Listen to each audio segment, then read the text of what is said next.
আজি আমি ষষ্ঠ শ্ৰেণীৰ সমাজ বিজ্ঞান বিষয়ৰ এটা পাঠ আমি পঢ়িম আৰু আলোচনা কৰিম যে পাঠটো হ'ল 22 নম্বৰ পাঠ চৰকাৰৰ ধাৰণা আৰু বিভিন্ন প্ৰকাৰৰ চৰকাৰ।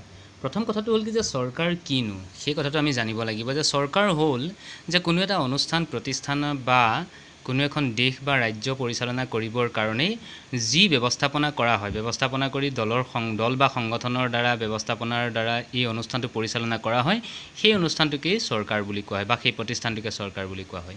ইয়াত কিছুমান কথা আছে যে পাঠটোৰ অৰ্হতাসমূহ কি এটা হ'ল চৰকাৰৰ ধাৰণা প্ৰকাৰ আৰু কাৰ্যাৱলীৰ আভাস যে কেনেধৰণে কাম কৰে কেনেধৰণৰ চৰকাৰ আৰু চৰকাৰ কেই প্ৰকাৰৰ আৰু চৰকাৰৰ কি কাম কৰে এই সকলোবোৰ কথা আমি আলোচনা কৰিম। সাধাৰণতে আমি কওঁ যে এই কামবিলাক চৰকাৰৰ দ্বাৰা কৰা হৈছে বা চৰকাৰে কামখিনি সম্পূৰ্ণ কৰাত গুৰুত্ব দিয়া নাই অথবা চৰকাৰৰ অমনোযোগিতাৰ বাবেই দেশৰ ক্ষতি হৈছে ইত্যাদি। বাস্তৱ ক্ষেত্ৰত চৰকাৰে যাতায়াতৰ বাবে ৰাস্তা বান্ধে, বান প্ৰতিৰোধৰ বাবে মাথাউৰি বান্ধে, সুলভ মূল্যৰ দোকানৰ জৰিয়তে চাউল, চেনি আদি খাদ্য সামগ্ৰী বিতৰণ কৰে, স্কুল কলেজত পঢ়া ছাত্ৰ ছাত্ৰীক অষ্টম শ্ৰেণীৰ পৰ্যন্ত বিনামূলীয়া পাঠ্যপুথি যোগান ধৰে ইত্যাদি। অৰ্থাৎ কি হয় যে চৰকাৰে কি কাম কৰে এইখিনি সাধাৰণতে আমি যদি দেখা হিচাপত আমি যদি চাওঁ তেনেহ'লে এইখিনি কাম আমি দেখা পাওঁ যে চৰকাৰে এইখিনি কাম কৰে। আকৌ চৰকাৰৰ ভুল নীতিৰ বাবে চুবুৰীয়া ৰাজ্যৰ লগত বিভিন্ন সময়ত সীমা বিবাদৰ সূত্ৰপাত হোৱা দেখা যায়। এতিয়া ভুল নীতি বা কি নীতি এইবিলাক আমি নাজানো, কিন্তু বৰ্তমান সময়ত আমি চীনৰ লগত আমাৰ এটা সীমা বিবাদ চলি আছে বা নেপালৰ লগত এটা চলি আছে। ঠিক এনেদৰেই অত্যাৱশ্যকীয় সামগ্ৰী দ্ৰব্যৰ মূল্যবৃদ্ধি ৰোধৰ বাবে চৰকাৰে কোনো ব্যৱস্থা লোৱা নাই।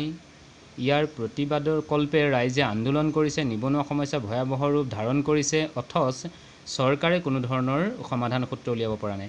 অৰ্থাৎ চোৱা তোমালোকে যে মূল্যবৃদ্ধি হৈছে, কিছু ক্ষেত্ৰত মূল্যবৃদ্ধিত চৰকাৰে মাত পাতিব পাৰে, কিন্তু কিছুমান ক্ষেত্ৰত চৰকাৰে মাত মাতিব নোৱাৰে। যেনে ধৰা পেট্ৰল জাতীয় সামগ্ৰী যিবিলাক আছে, যিবিলাক তৈল সামগ্ৰী আছে, সেই সামগ্ৰীসমূহত চৰকাৰে মাত মাতিব পাৰে, কিন্তু কথাটো হ'ল যে চৰকাৰে যদি সেইখিনি ক্ষেত্ৰত যদি বাধা প্ৰদান কৰে তেনেহ'লে কিন্তু অত্যাৱশ্যকীয় সামগ্ৰীসমূহৰ মূল্যবৃদ্ধিটো ৰোধ হ'ব দেখা যায়।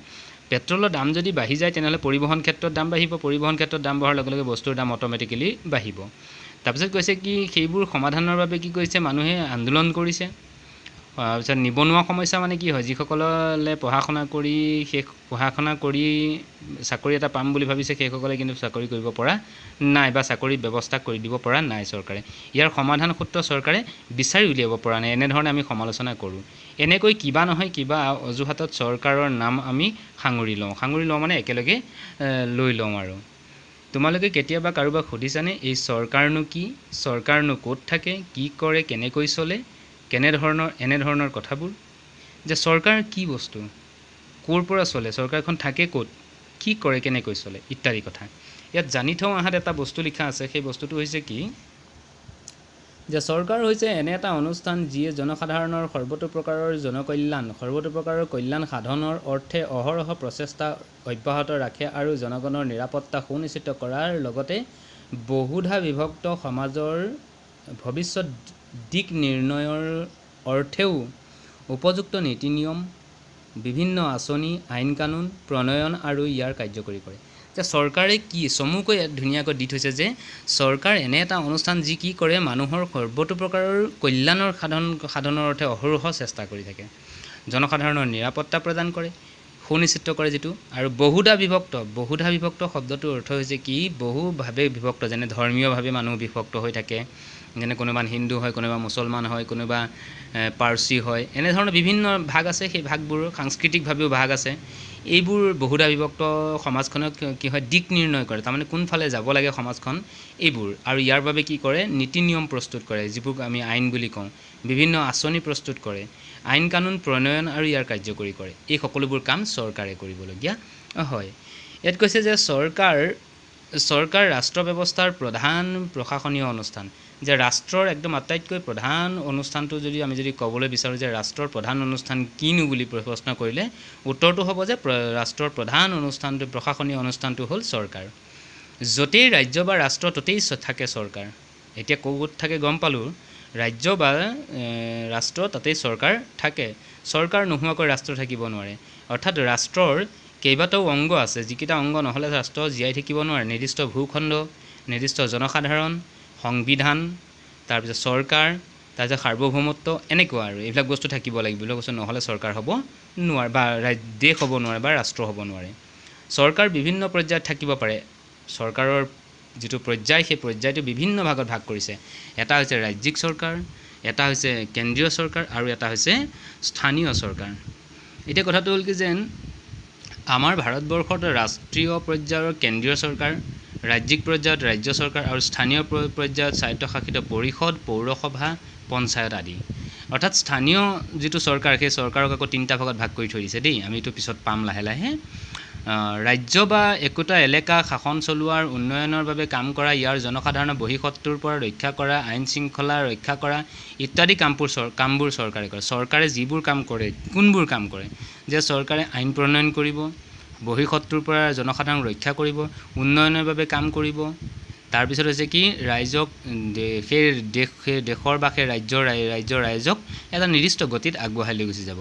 আইন শৃংখলা ৰক্ষা কৰা ইত্যাদি কামবোৰো চৰকাৰে কৰে। তোমালোকে এটা কথা নিশ্চয় জানা যে মানুহ সমাজপ্ৰিয় জীৱ।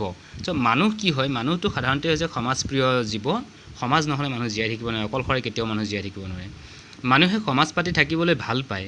আই বোপাই, ককাই ভাই, বাই ভনী, মাহী পেহী, দাদাই ভতিজা, ওচৰ চুবুৰীয়া, জাতি কুটুম্ব, বন্ধু বান্ধৱ আদি লগ লাগি সমাজ হয়। যে সমাজ কি বুলি প্ৰশ্ন কৰিলে তোমালোকে ক'ব লাগিব যে আমাৰ ওচৰে পাঁজৰে থকা দাদা বাইদেউ, বাই ভনী, ওচৰ চুবুৰীয়া, ককাই ভাই, জাতি কুটুম্ব আদি সকলোকে মিলি পেলাই যিখিনি মানুহৰ সমষ্টি হৈছে, সেই মানুহৰ সমষ্টিটোক সমাজ বুলি কৈছে। প্ৰাচীন কালত মানুহে জীৱ জন্তুৰ দৰে অঘৰী জীৱন যাপন কৰিছিল। আমি জানো এইটো কথা। আজিৰ পৰা বহু বছৰ আগতে আমি যদি আদিপ্ৰস্তৰ যুগৰ আগলৈ যাওঁ, তেতিয়াহ'লে অঘৰী জীৱন যাপন কৰিছিল। আদিপ্ৰস্তৰ যুগতো কৰিছিল। সমাজ পাতি বাস কৰি অঘৰী জীৱন যাপন কৰিছিল। যদিও সমাজক বাদ দি কিন্তু সাধাৰণতে অকলশৰে বসবাস কৰা দেখা নাযায়। তোমালোকে চাবাচোন, তেতিয়াও তেওঁলোকে কিন্তু কি আছিলে, চিকাৰৰ ক্ষেত্ৰত কাৰণেও তেওঁলোকে কি কৰিছিলে, জুম বান্ধি তেওঁলোকে গৈছিলে আৰু চিকাৰ যদি পাইছিলে সকলোৱে ভগাই খাইছিলে। সমাজপ্ৰিয় স্বভাৱটোৰ বাবে আদিম মানৱে দল বান্ধি থাকিবলৈ লৈছিল। দল বান্ধি আছিল তেওঁলোকে। আৰু কি হয়, আমাৰ পৰিয়ালবোৰত থকাৰ নিচিনাকৈ দলবোৰতো একোজন মুৰব্বী থাকে। যে তেওঁলোকৰ দলতো কি হয়, একোজন মুৰব্বী থাকে। ঠিক তেনেকৈ তোমালোকে চাবা, হাতীৰ দল এটা যদি কেতিয়াবা আহিছে, হাতীৰ দলটোত এজন একদম পূৰা মুখ্য হাতী থাকে। ঠিক তেনেকৈ প্ৰত্যেকেই মানুহৰো সেই একেই বস্তু, যে তেওঁক দলৰ বাকীবোৰে মানি চলিবলগীয়া হয় আৰু লাগেও মানিব। লাহে লাহে শৃংখলা আনিবলৈ কিছুমান নীতি নিয়মৰ সৃষ্টি হ'ল। যে সমাজখন কেনেকৈ পৰিচালিত হ'ব, সেই পৰিচালিত হ'ব তাৰ ক্ষেত্ৰত কি আছিলে, কিছুমান নীতি নিয়ম পৰিচালনা কৰা হ'ল। নীতি নিয়ম কি হ'ল, প্ৰস্তুত কৰা হ'ল। সেইবিলাক সামাজিক নীতি নিয়ম বুলি কোৱা হয়। সমূহীয়া উন্নয়ন আৰু নিৰাপত্তাৰ বাবে কিছুমান ব্যৱস্থা কৰা হ'ল। যে সমূহীয়া উন্নয়নৰ কিছুমান ব্যৱস্থা কৰা হ'ল। এয়ে হৈছে চৰকাৰৰ আৰম্ভণি। আৰু তেনেকৈ চৰকাৰ আৰম্ভণি হৈ গ'ল। তাৰমানে কি হয়, সমাজখন পৰিচালনা কৰাৰ ক্ষেত্ৰত নিৰ্দিষ্ট কেইজনমান ব্যক্তিয়েহে সমাজখনৰ এই আইন শৃংখলা বা নিয়ম নীতি প্ৰস্তুত কৰে। একেবাৰে আগতে মানুহৰ দলবোৰ সৰু সৰু আছিল। আৰু বহু আগলৈকে তুমি যদি চোৱা, বহুত কম সংখ্যক মানুহ মিলি পেলাই একোটা দল হৈছিলে। লাহে লাহে কেইবাটাও দল মিলি এটা ডাঙৰ দল বা জনগোষ্ঠীৰ সৃষ্টি হ'ল। লাহে লাহে কেইবাটাও দল একলগ হৈ গ'ল। আকৌ কালক্ৰমত কেইবাটাও ডাঙৰ দল একত্ৰিত হৈ একোখন ৰাজ্য বা ৰাষ্ট্ৰ হ'ল। কেইবাটাও ডাঙৰ দল একলগ হৈ পেলাই ৰাষ্ট্ৰ বা ৰাজ্য হৈ গ'লগৈ। ঠাইভেদে ৰাজ্যৰ দলপতিজনক ভিন ভিন নামেৰে জনা যায়। বিভিন্ন ঠাইত তুমি যদি চোৱা, তেনেহ'লে তাৰ নামবিলাক বেলেগ বেলেগ হ'ব। আমাৰ দেশত তেওঁক ৰজা বা ৰাজন বুলি কোৱা হয়। তেওঁক কি বুলি কয়, ৰজা বা ৰাজন বুলি কোৱা হয়। আমাৰ দেশত এইবিলাক আগতে আছিলে, 16খনমান আছিল নহয় জনপদ। সেইখিনি কথা। ৰজাই ৰাজ্য শাসন কৰে আৰু ৰজাই ৰাজ্যখন শাসন কৰে। ঠিক তেনেকৈ ৰজাই কৰা শাসনক ৰাজতন্ত্ৰ। আগৰ কালত ৰাজ্যবোৰ সৰু আছিল, মানুহো বেছি নাছিল, সমস্যাবিলাকো সহজেই সমাধান কৰিব পৰা বিধৰ আছিলে। চ' আজিকালি কি আছিলে, আগতেই যিবিলাক মানুহ আছিলে সেইবিলাক বহুত কম সংখ্যক মানুহ থকাৰ বাবে তেওঁলোকে কি আছিলে, ৰজাই এজন মানুহে শাসন কৰিব পাৰিছিল। সেয়েহে এজনৰ দ্বাৰা শাসন ব্যৱস্থা পৰিচালনা কৰা সম্ভৱ হৈছিল তেতিয়া। আগৰ কালত ভাৰতবৰ্ষত বহুতো সৰু সৰু ৰাজ্য আছিলে। তাৰ ভিতৰত কেইখনমান ৰাজ্যৰ নাম ইয়াত কৈ দিছে, শক্তিশালী ৰাজ্য। মগধ, কনৌজ, বৈশালী আদি নাম আমি শুনিছোঁ। এইটো কথা, এইটো 1 নম্বৰ প্ৰশ্ন আছে, তাত আমি গম পাম পিছত। যে এইবোৰ পুৰণি ভাৰতৰ ৰাজ্য। পুৰণি ভাৰতৰ এইবিলাক ৰাজ্য আছিলে, সেই ৰাজ্যবোৰৰ ৰজা আছিল তেতিয়া। আমাৰ অসমতো বহু ৰাজ্য আছিল। অসমখনো কেইবাটাও ভাগত ভাগ কৰি থৈ দিছিলে, ভাগ কৰা হৈ আছিলে। সেইবোৰত ৰাজতন্ত্ৰ চলিছিল। অসমত আহোম ৰজাসকলে একেৰাহে প্ৰায় 600 বছৰ শাসন কৰিছিল। প্ৰায় 600 বছৰ, 1228 খ্ৰীষ্টাব্দৰ পৰা 1826 খ্ৰীষ্টাব্দলৈকে, ইয়ণ্ডাবু সন্ধিলৈকে তেওঁলোকে শাসন কৰিছিলে। চুকাফা, ৰুদ্ৰসিংহ, শিৱসিংহ, গদাধৰ সিংহ আদি আহোমসকলৰ ৰজা আছিল। যদি তোমালোকক প্ৰশ্ন কৰে যে আহোমৰ ৰজা কেইজনমানৰ নাম লিখা, তোমালোকে পাৰিব লাগিব। পিছলৈ বিভিন্ন কাৰণত ৰাজ্যবোৰৰ পৰিসৰ বহল হৈ অহাত বিভিন্ন সমস্যা আহি পৰিল। যেতিয়া ৰাজ্যবোৰ যেতিয়া বহল হৈ গ'ল, তেতিয়া বিভিন্ন সমস্যা আহি পৰিল, আৰু তাৰ ফলত কি হৈ গ'ল, এজনে শাসন কৰিব নোৱাৰা হৈ গ'ল। শাসনভাৰ কি আছিলে, অকলে বহন কৰাটো টান হৈ পৰিল। ৰজাই প্ৰজাৰ মংগলৰ বাবে কাম কৰিব নোৱাৰিলে তেওঁক মানুহে নমনা হয়। যদি ৰজাই যদি প্ৰজাৰ হকে কাম কৰিব নোৱাৰে, তেনেহ'লে তেওঁক মানুহে নামানা হৈ যাব। কোনোবাজন ৰজাৰ শাসনৰ বাবে অযোগ্য বা অত্যাচাৰী হোৱাৰ ফলত ৰাজ্যৰ শাসনভাৰ কেইজনমান গুণী ব্যক্তিৰ হাতলৈ গুচি যায়। যদি ৰজা অত্যাচাৰী হয়, ক্ৰুৱেল হয়, ৰজা যদি স্বৈৰাচাৰী হয়, তেনেহ'লে কিন্তু তেওঁলোকৰ শাসন ব্যৱস্থা কি আছিলে, তাৰ কিছুমান গুণী জ্ঞানী মানুহৰ হাতলৈ গুচি যায়, আৰু এনে শাসন ব্যৱস্থাক অভিজাততন্ত্ৰ বুলি কোৱা হয়।